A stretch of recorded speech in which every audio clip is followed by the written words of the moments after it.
Okay.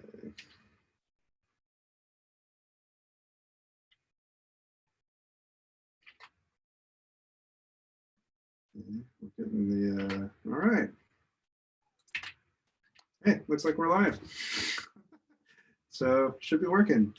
All right, well, welcome to another amazing round of the Internationalization Working Group for Node.js. Thankful for everybody here today who's joining.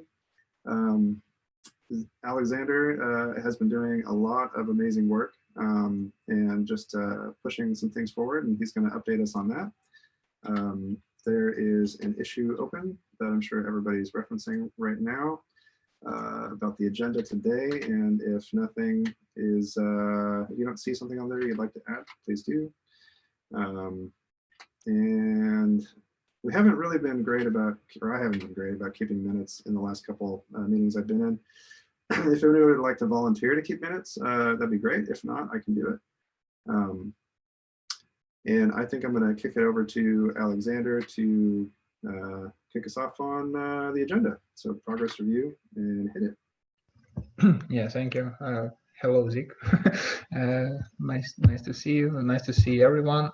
So yeah, I'm going to share my screen and let's go through agenda. Let me just close my stuff. No, it's not. Yeah. So I just want to. Firstly, I set. The first step in agenda is progress review, to give everyone an update that what we did for this week, and we finally merged the guidelines, so it's already live, and that's why I also created announcement for teams. I have to open this quickly. Yeah, I think it. Just a second. So yeah, I create an announcement in Teams. We finally done with structure of teams that was discussed in this issue, like a new structure. So we now have the structure like this. We have a general team for crowd and managers and sub teams for each project. It's created for getting notifications for crowd and managers to add some, to change some stuff related to crowd and project. For example, make someone proofreader or adding some language and other stuff. Another thing is global team called Node.js translator. Thanks, Reach, to help with that. We are just renamed team localization to translators, and now it seems like okay. I already have admin permissions to this team, and I write this quick update for everyone because we here on this meeting we know what is going on, but all our community of translators probably doesn't know, and that's why I created this announcement here. Like I wrote all key point about what we did and what we are going to do, and like it seems like someone started reading about it, and it's great. So yeah, that's what's related to team structure. And yeah, in general, I'm going to post in this team feed some our announcement, general announcement related to teams. I think we have something to discuss at the last point here. It's really interesting stuff, but let's do this at the last step. Yeah, and as I said, we merged the guidelines and it's already live. So if somebody have a question, we can just refer to our guidelines. I started using it before we merged, but now it's like official. If someone find any problems, any mistakes, welcome to create a pull request or issue, and I think we will resolve it as soon as possible. Can you drop a link to that team post that you just shared? Or where did you get to that from? Yes, I can send you post. Cool. And copy link.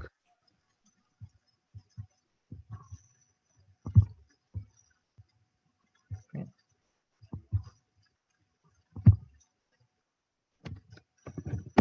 But why? Where's my chat? Okay, I'll post it under issue. Okay. Yeah. Cool. Thank you. Because I can't open Zoom chat. No problem. Yeah. So yeah, that's like a general progress that we have. Also, we merged some stuff related to synchronization scripts and for testing. And unfortunately, we have some conflicts. Like I am and Nick, we created the same functionality, and it's so sad that we are like we can't merge Nick changes, and we merged my changes, and I feel so sad because I think it's my fault, but unfortunately it happens, and we should close this PR.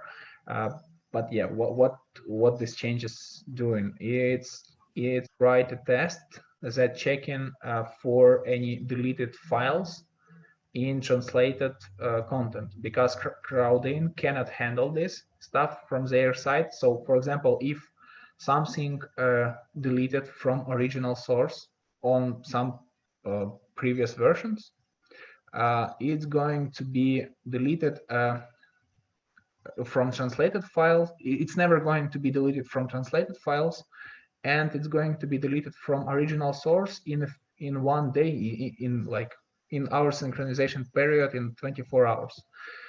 So it's how it's working. And my functionality, like just testing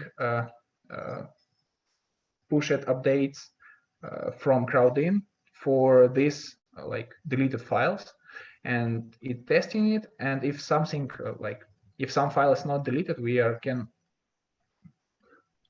shouldn't delete it manually. It should delete it by Crowdin, but we need just to wait one day before merge some pull request. So that's what is this testing is like, can flag us that we shouldn't merge this PR and we should wait. Yeah, and also we are deleted all files that already have this issue, like that was previously deleted from original, and we are deleted the same content from translated files. And yeah, we are merged it. This is what happens on this week. So I just added a comment to that pull request suggesting that we close it. Yeah. But I think that was good of you to add that comment saying, I want us to work together, and I don't want to have a conflict here. Okay, I will add it after the call to not like spend time for now. But yeah, it's really uncomfortable thing to have. Well, yeah. I want to plus one that too. Just thanks for your empathy there and like being considerate. Yeah. So that's like a progress review. So next that we want to discuss is like go through the issues that we have open now. The first one is protecting content from direct changes. So I described it here, and my idea is understand to protect translated content from manual changes through GitHub flow, because we want to move to Crowdin, and we don't want to go with GitHub at all. And so yeah, we should protect in some way. My idea is to use GitHub Actions to check each pull request, and if this pull request contains some changes for translated content, we are just automatically close it and write some message like, please read our contribution guides, and you should use Crowdin instead of GitHub PR system, something like that. So I think that that might be a little bit too extreme, because there might be like an owner of the project who has a good reason to touch the files in there. So if the PR was just going to automatically close, I think maybe something a little bit more lightweight, like a GitHub action that detects changes and adds a comment that says, hey, it looks like you touched files in the translations directory. Just so you know, that's not how we do translations. Something like that. And then another human can become involved in the conversation. Yeah. That makes sense. Probably, yeah, I think it works, but probably we can like detect write some additional rule to our GitHub action, like admins can push something to master and make some changes, but we just protect everything, any changes from simple contributors, because yeah, I understand your point.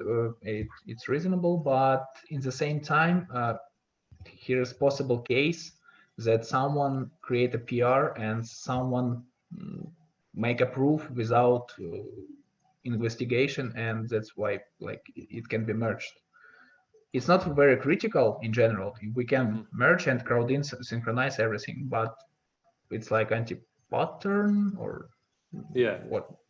So yeah, or just preventing a merge. I guess like preventing a merge unless it's reviewed by an admin or something like that might be probably, yeah, like a good, you know, so like I guess you could that would be just as effective, you know, like, and it wouldn't be as harsh as closing the issue. But if you did throw up a comment saying this is how we do things, and yeah, then prevent merge, you know, unless an admin can review or something, I guess that would be compromised. You know, another thing we could do, because I mean, the goal here is to educate contributors so that they don't accidentally spend energy in the wrong place. Yeah. So we could also have a Git hook in the repository that we use like Husky or something to add, where if you try to do a commit, basically a pre-commit hook that says, oh, it looks like you're trying to touch files in this directory, those should not be changed.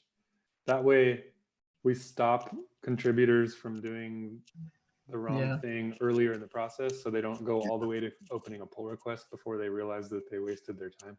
Yeah, that's really key. Yeah, really sounds great. Yeah, so I can add a comment. I'll add a comment there. Thank you. Thank you.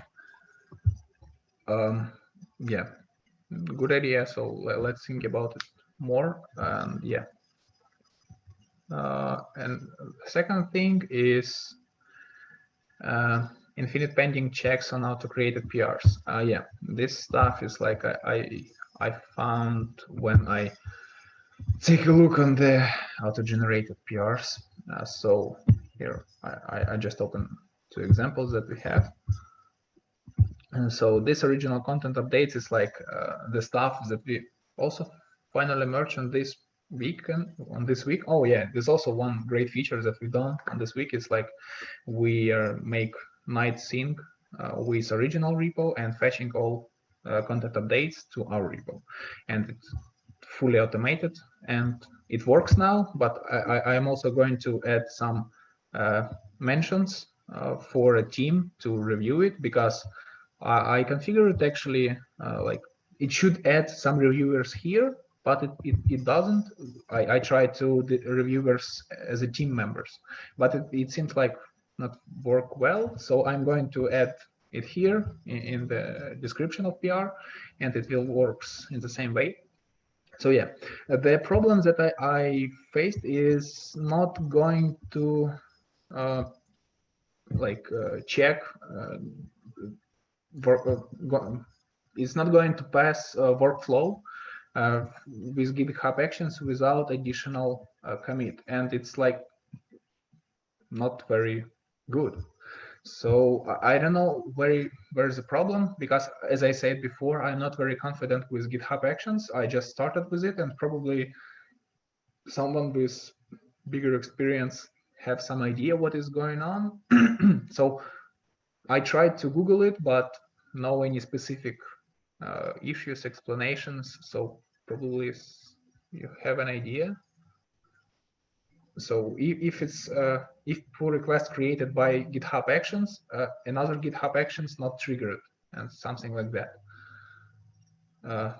Yeah. So this problem, I don't know what is it. Yeah. To merge these PRs, I just make some trigger commits and it works. So yeah, that's a problem, and it's open. Probably if someone have time, it will be great to investigate. Yeah. And big discussion, welcome Zik here, so we can finally talk about it. Because every time it's going from one agenda to another agenda. Yeah. So like it's a Rubicon of NPM model, how we're going, because here you can see a list of issues and pull requests related to NPM model.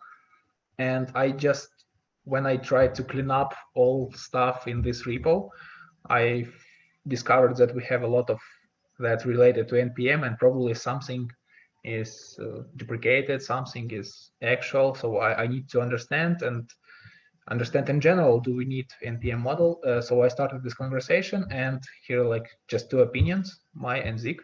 And if I'm not wrong, oh yeah, and Jose also added his opinion. It's great.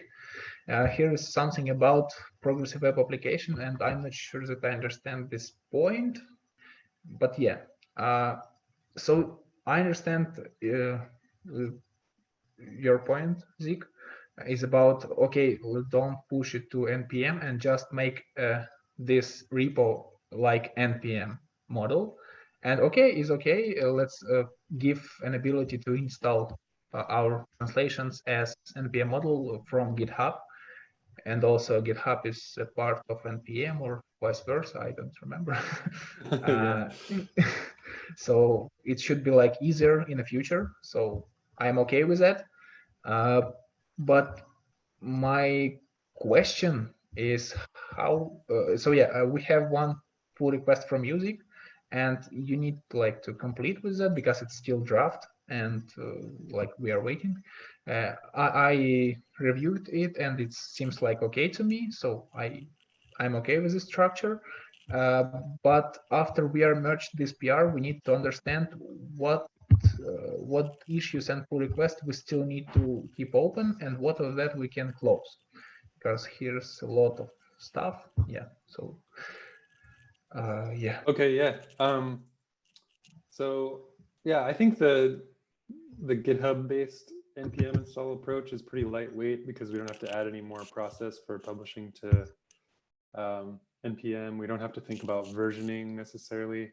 It's just kind of like you get whatever is on master.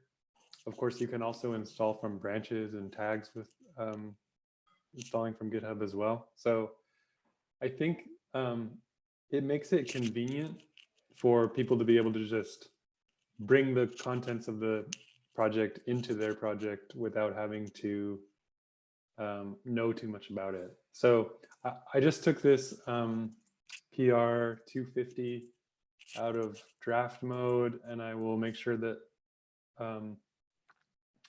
it's up to date, and I'll ask for review. But I think it's lightweight enough that it's worth shipping. Yeah, looks great. We probably want to actually, you know what, I should probably follow up with some documentation for it. So if we're going to do this, then we probably want to have something in the README as well that says, you know, you can NPM install this from GitHub. So I'll do that. I'll take care of that. And I can also follow through on all the old issues and PRs as well, and just close them, because I don't think that anything is really active anymore. Yeah, it's great. So yeah, it also seems like solved. So we have big progress today meeting. Yeah, cool. Yeah, and last thing is just I added like at the last point, and I added this five minutes before this meeting, and yeah, it's just to talk with everyone. It is about standardizing i18n repos. So as I described in guidelines, I hope you read it. This repos is going to use by localization teams, and this repos should be used in way like write some language specific guidelines, discuss some team management stuff, and that's it basically. So my idea, we need to structure all the repos in one way, like initial step, because for now some repos contain translations, some repos contain nothing, some repos contain scripts, and it's okay if you understand all project structure, but if you are new in this process, it can confuse you, and I think we can avoid this by making some README, structured README for everyone, for all locals, and they can like translate to their language and something like that. Yeah. Oh yeah, and also one point for this repo is to discuss glossary. It's like language specific stuff. So yeah, I think we need to like make a boilerplate README and propose it to all teams to just remove everything from their repos and make README, and propose to the teams to make their guidelines. Probably they can translate our English guidelines to their language. I'm not sure that it's very useful, but probably is okay for someone. And also propose to them to like write their rules, how they want, like their rules how to create issues, probably some boilerplate of issues and other stuff. So my idea is to remove everything from their repos and set one README file for a first step, and then team can decide what they want to do, create guidelines and etc. But for the first step, it's just README and remove everything. That sounds like good that. to me. I like that idea. Yeah. Yeah.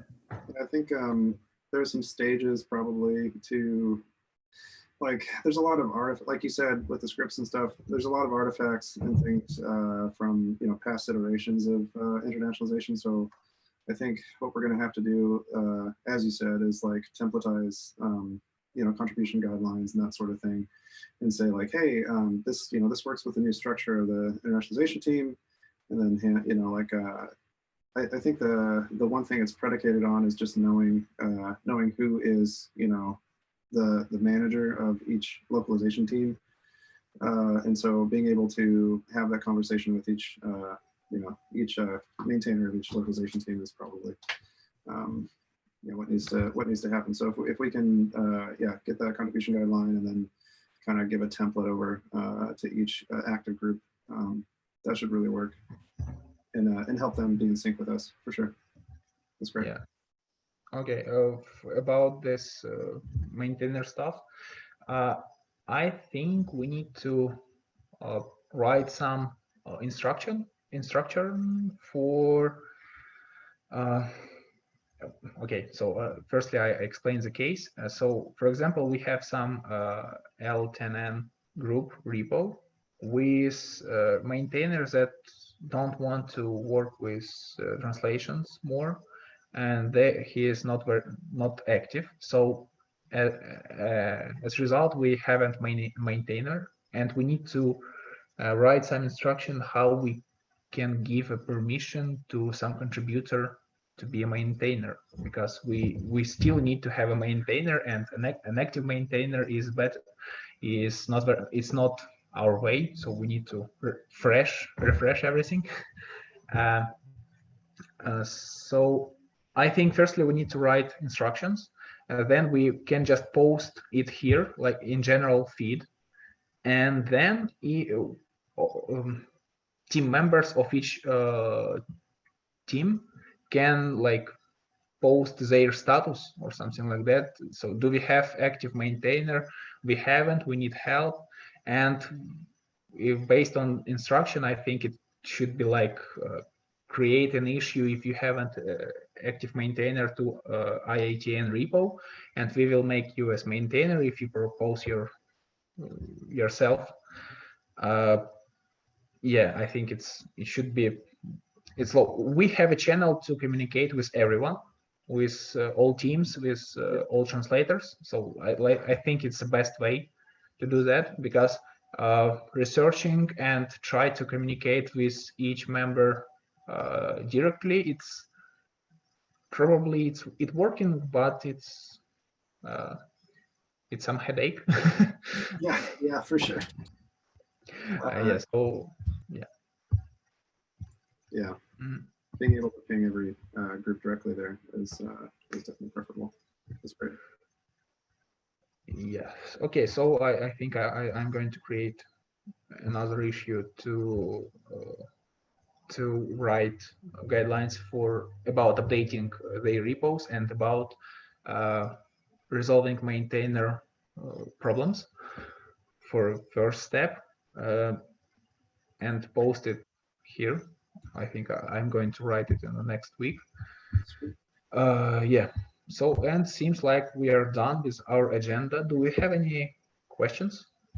Just a thought for making things more accessible on the translator side of for every like localization team. I think with a template, it might be cool to give them a template for a GitHub page as well, just to like, you know, make it less, because if translators are going to be working, you know, like in crowd-in, you know, they might, if we want to make contribution guidelines for how to do that, and, you know, make it a GitHub page that's localized to like each community racial localization group, that might be, that might feel like nice and welcoming.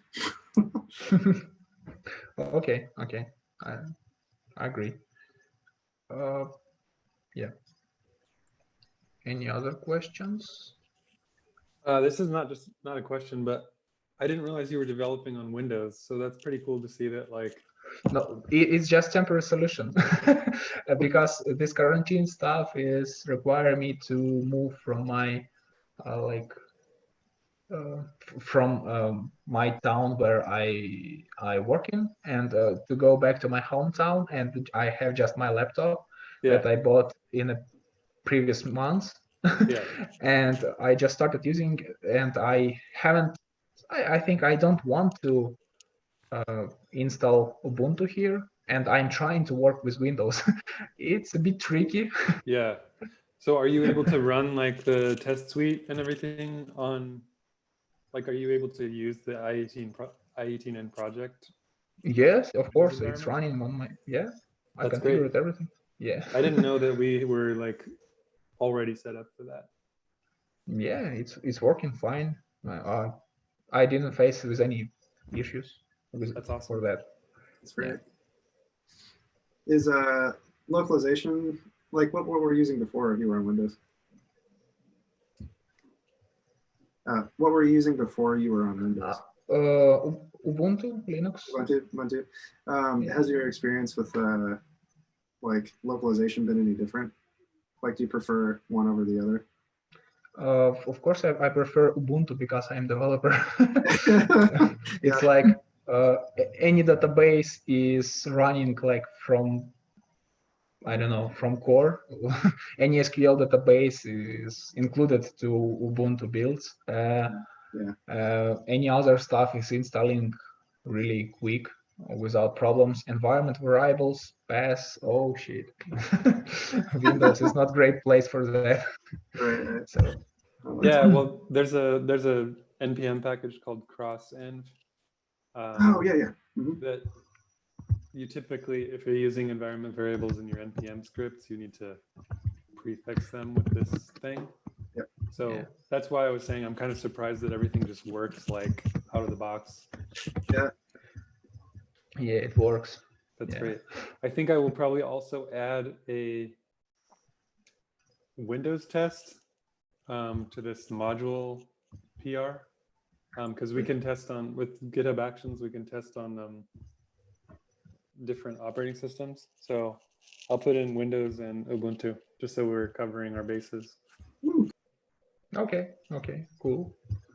Do you want to include it to your PR with NPM model structure? Probably, yeah. I'll take a look, and if it makes sense to do it in a separate PR, I'll just do that. But. Okay, cool.